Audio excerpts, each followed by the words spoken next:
বা ডাকসু বাস্তবায়নের জন্য দীর্ঘদিন আমরা সংগ্রাম করে এসেছিলাম। 2013 সালে একবার ডাকসু হওয়ার কথা ছিল, কিন্তু তখন তৎকালীন যে সরকার ছিল সেই সরকার ডাকসুটি বাস্তবায়ন হতে দেয়নি।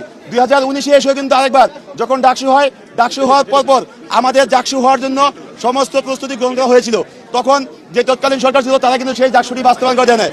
তো 2024-এর গণঅভ্যুত্থান পরবর্তী সময় এসে আমরা আমাদের 32 বছরের যেই চাওয়া ছিল, পাওয়া ছিল, সেটাকে আমরা বাস্তবায়নের জন্য 5ই আগস্ট পর থেকে গতদিনের মধ্যে আমাদের সর্বোচ্চ ফাট দেওয়া লাগছে এবং ডাকসুর ফলাফল অফিসিয়ালি ঘোষণার মাধ্যমে আমরা আমাদের সেই 33 বছরের যে চাওয়া ছিল সেই চাওয়াকে পূর্ণ করতে পারছি। আমাদের ইস্তিহার যেগুলো আমরা দিয়েছি, আমরা হয়তো শিক্ষার্থীদের এমন কোনো অলিক ইস্তিহার দেয়নি যেগুলো আমরা বাস্তবায়ন করতে পারবো না। আমাদের শিক্ষার্থীদের চাওয়া পাই হলো আমাদের ইস্তিহার।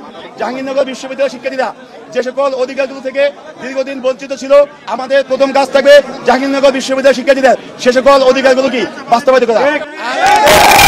আমাদের একটি প্রথম কাজ থাকবে এই জাহাঙ্গীরনগর বিশ্ববিদ্যালয় থেকে সকল প্রকার দলীয় যে লেজভিত্তিক রাজনীতির চর্চা সেটি বন্ধ করবে ইনশাআল্লাহ। আমরা দেখেছি যে দলীয় লেজভিত্তিক রাজনীতির চর্চার ফলে শিক্ষার্থীদের একাডেমিক লাইফ কিভাবে ক্ষতিগ্রস্ত হয়। শিক্ষার্থীদের জন্য একটি শতভাগ নিরাপদ একটি ক্যাম্পাস গড়ে তোলা এবং নিরাপদ এবং শিক্ষার্থী বান্ধব ক্যাম্পাস গড়ে তোলার জন্য আমাদের যেভাবে কাজ করা লাগে শিক্ষার্থীদের সাথে নিয়ে আমরা সেভাবে কাজ করে যাবো ইনশাআল্লাহ।